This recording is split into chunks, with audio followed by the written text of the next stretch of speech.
the 5th of December, 1872. Ship on the starboard bow! The captain of the brigantine Dei Gratia sights a ship in the Atlantic, 800 miles off the Portuguese coast. It appears to be unmanned and steering wild.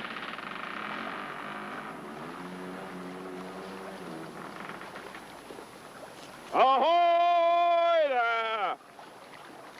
Captain Briggs! Ahoy! Anyone aboard? The only reply is an eerie creaking. No one appears on deck. The ship is completely forsaken.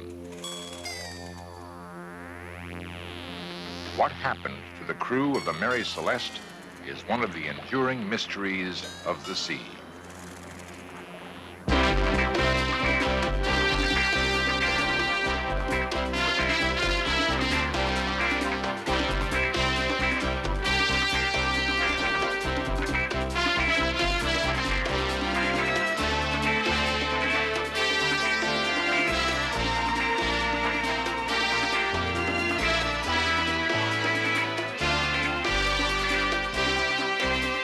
This series presents information based in part on theory and conjecture. The producer's purpose is to suggest some possible explanations, but not necessarily the only ones, to the mysteries we will examine. We represent the government of the United States of America. We have permission from your government to board your vessel. Today, Coast Guardsmen are accustomed to finding abandoned vessels. Stand by and prepare to be boarded. The first boarding is tense and dangerous. Nosotros tenemos el permiso de su gobierno a abordar su barco.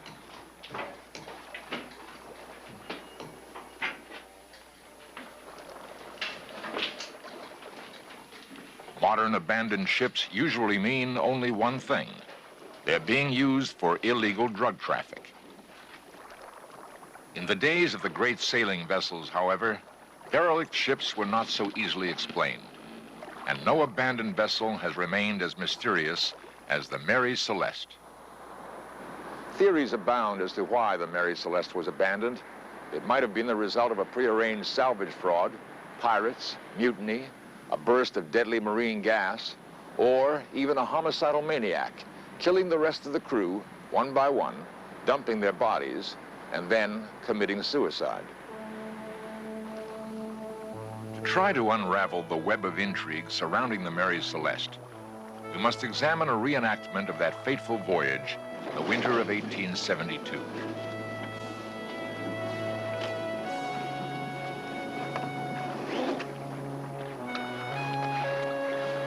On November 2nd, in the New York harbor, the Mary Celeste completed loading her cargo, 1,700 barrels of alcohol.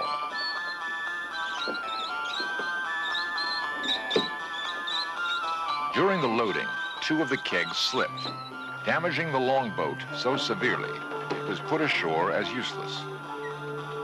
A replacement could not be found, but the Mary Celeste still carried her yawl on deck.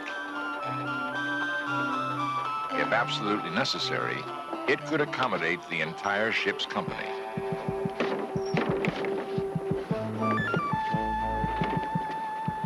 The master, Captain Benjamin Spooner Briggs, brought his wife Sarah and 2-year-old daughter Sophia on board for the voyage. In his final letter to his mother, he wrote, "It seems real home-like since Sarah and Sophia got here, and we enjoy our little quarters. Sophia has got over the bad cold she had when she came, and has a first-class appetite for hash and bread and butter. I think the voyage will do her lots of good. Our vessel is in beautiful trim, and I hope we shall have a fine passage." To this, Sarah added, "Benjamin thinks we've got a pretty peaceable crew this time, all round, if they continue as they have begun."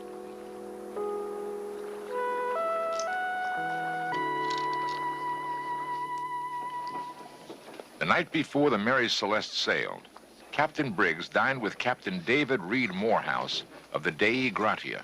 Which makes a change in this day and age, really. The 2 ships were moored side by side at the dock. Have to be very slipshod about it all. In light of subsequent events, this was a strange coincidence. The two men knew each other well. What did Captain Morehouse think of Briggs? Briggs was a teetotaler and a God-fearing man. He could be stern when occasion required it, and was not a man to be intimidated or imposed upon. But he was just and considerate towards the men serving under him, just as he was gentle and affectionate in his family relations. 1, 2, 3, 4. 2, 3, 4. On November 5th, 1872, the Mary Celeste set sail.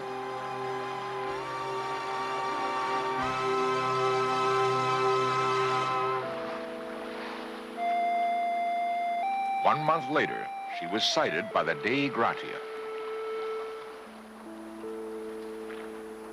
The Mary Celeste was drifting, unmanned, 800 miles off the Portuguese coast. She would be sailed by a skeleton crew from the Dei Gratia to Gibraltar, where the official inquiry was held.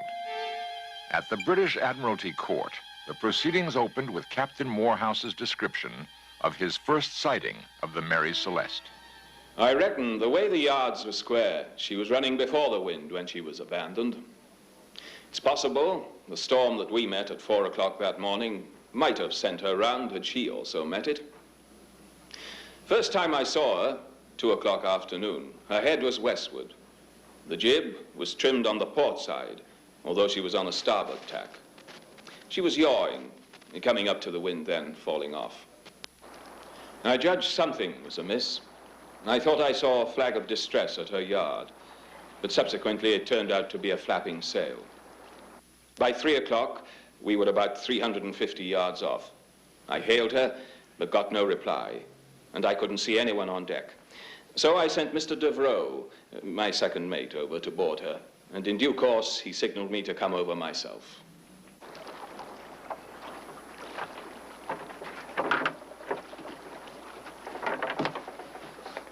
When I got on board, Mr. Devereux had already sounded the pumps, which showed she made little or no water.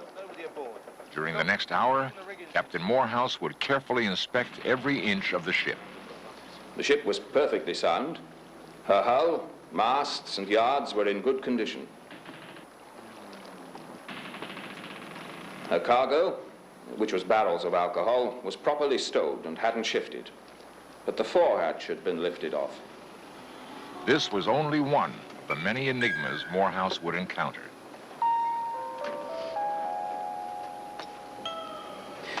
I came to the conclusion that she'd been left in a panic. The mainsail was lying loose, as if it had been run down. The lazarette hatch was also off, but there were plenty of provisions and water in there. Anybody below? The glass on the compass was smashed. Compass glass is smashed. Together, we searched the ship from stem to stern.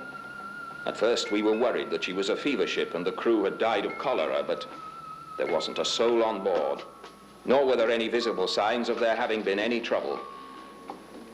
In the forecastle, oilskins, boots, and pipes were scattered about as if abandoned in great haste, and among the dunnage were articles of value you might have supposed their owners would have taken if abandoning ship. In the galley, everything was in good order, as it would be between meals. There was no wine, beer, or spirits on board. A child's clothing and toys were strewn about. And on the table was a sewing machine with a baby's pinafore on it and a number of small items lying on the table alongside. There were books and charts, but the chronometers and the ship's log were missing. The slate log had an unfinished letter beginning Fanny, my dear wife, Francis N.R., which I took to be the start of a message scribbled by the mate.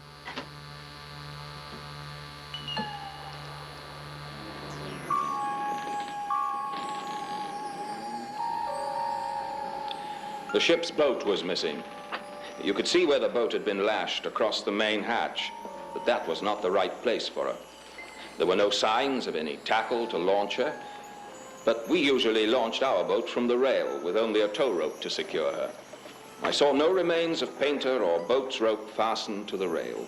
Captain Morehouse's observations were detailed, but they raised more questions than they answered.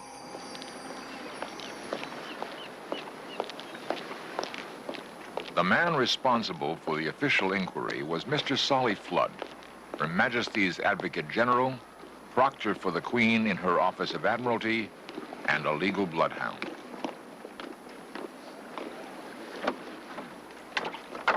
A new age of belief in science, invention, and technology was dawning. And the ability to seek and find cold, hard evidence in order to solve any mystery was reaching a golden era.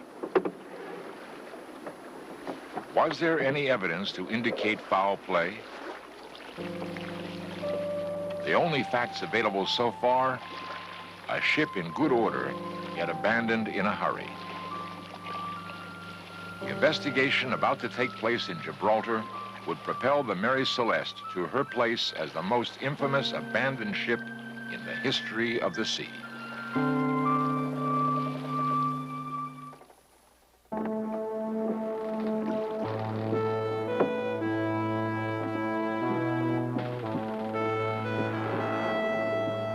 Advocate General Solly Flood boarded the Mary Celeste to examine it in minute detail.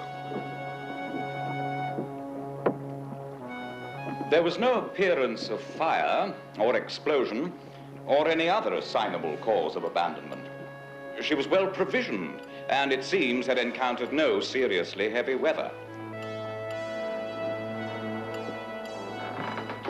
She was thoroughly sound, staunch, and strong, and in every way seaworthy and well found. But both bows had been recently cut by a sharp instrument.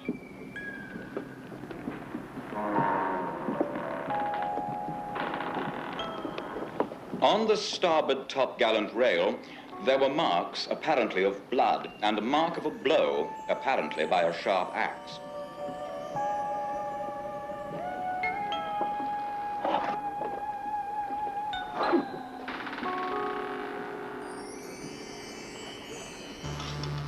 A sword appeared to me to exhibit traces of blood and to have been wiped before being returned to its scabbard.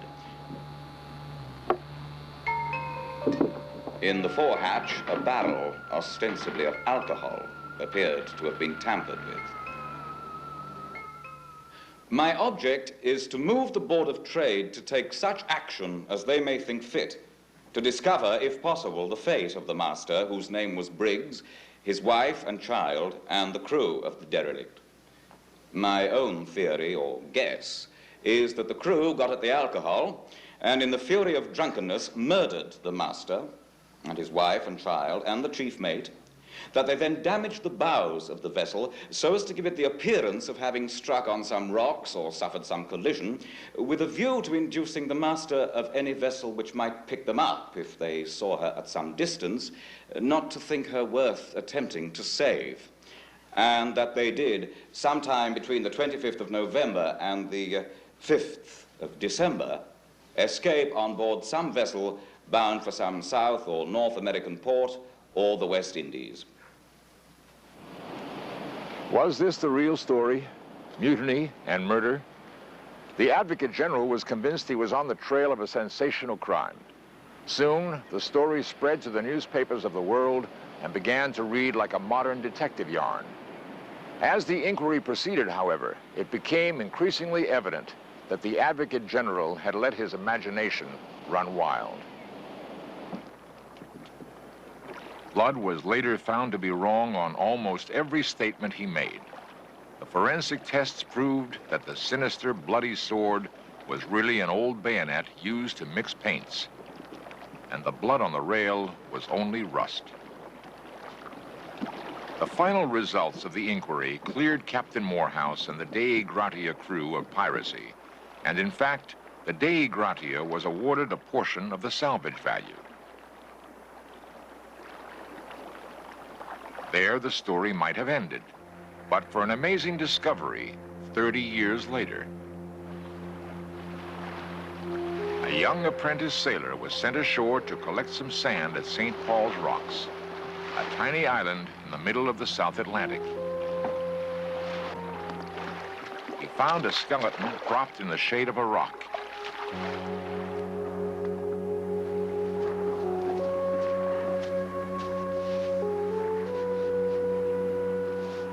And beside it, a bottle stuffed with a soiled and faded letter.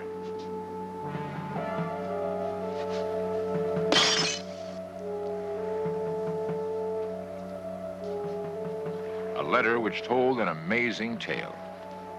My ship struck these rocks at dawn 3 days ago. She sank immediately. Only I, of all her crew, reached the shore alive. I am dying of thirst. It has been a voyage of disaster.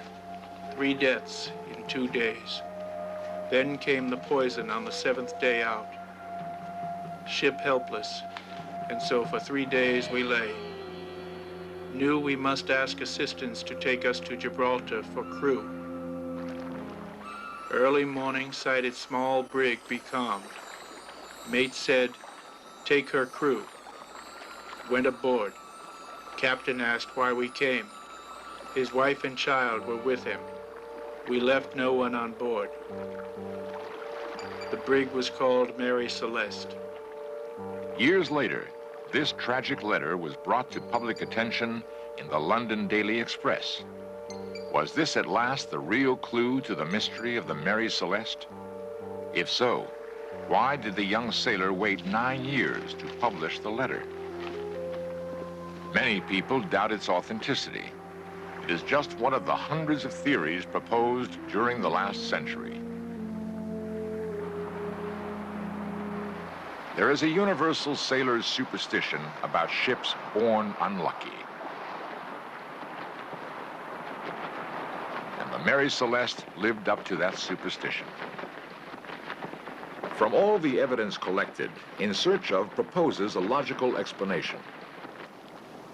The Mary Celeste had been at sea for 8 days. The hatches had remained closed because at first the weather was stormy.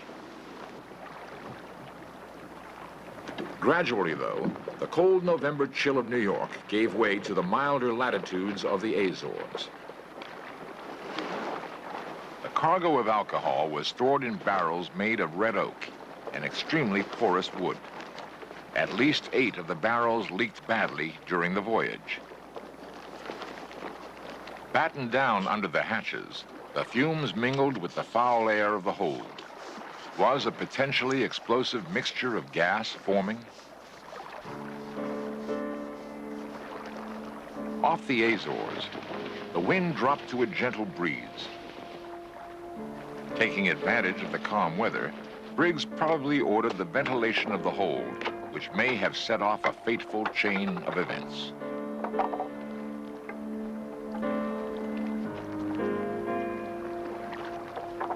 An upward rush of fumes, perhaps even an explosion.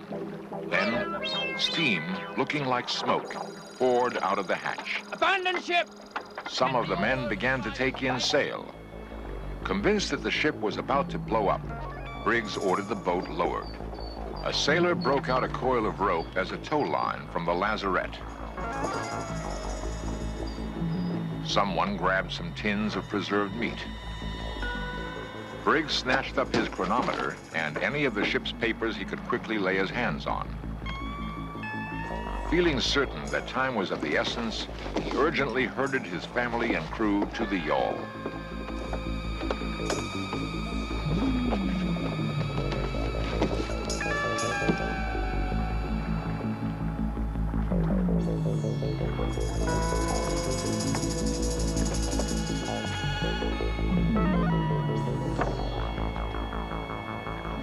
According to meteorological reports, a sudden squall blew up that day. Under the impact of a violent gust, the vessel may have lunged forward with a suddenness and force which broke the improvised tow line. They may have tried to row after the Mary Celeste, or they may have turned toward the island of Santa Maria, a jagged, inhospitable coastline where a small boat and her occupants would easily be smashed to pieces in the surf.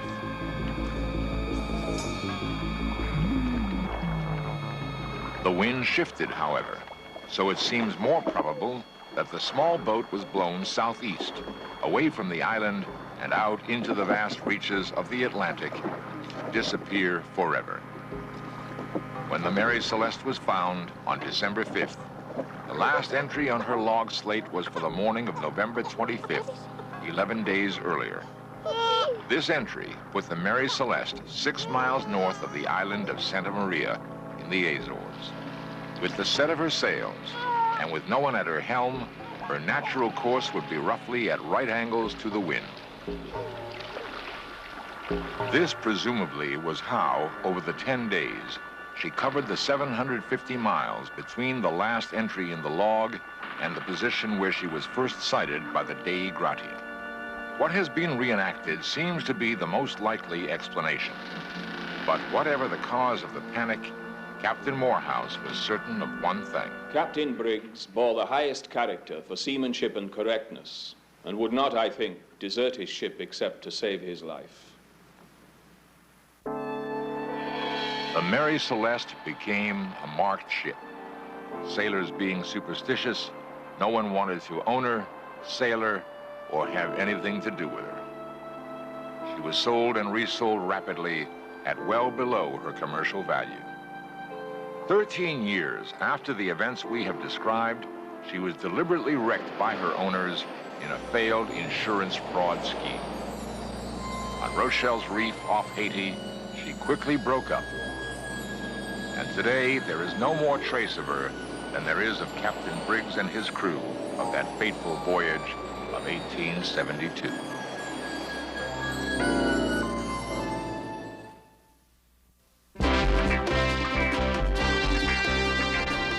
Lost civilizations, extraterrestrials, myths and monsters, missing persons, magic and witchcraft, unexplained phenomena. In Search of Cameras are traveling the world, seeking out these great mysteries. This program was the result of the work of scientists, researchers, and a group of highly skilled technicians.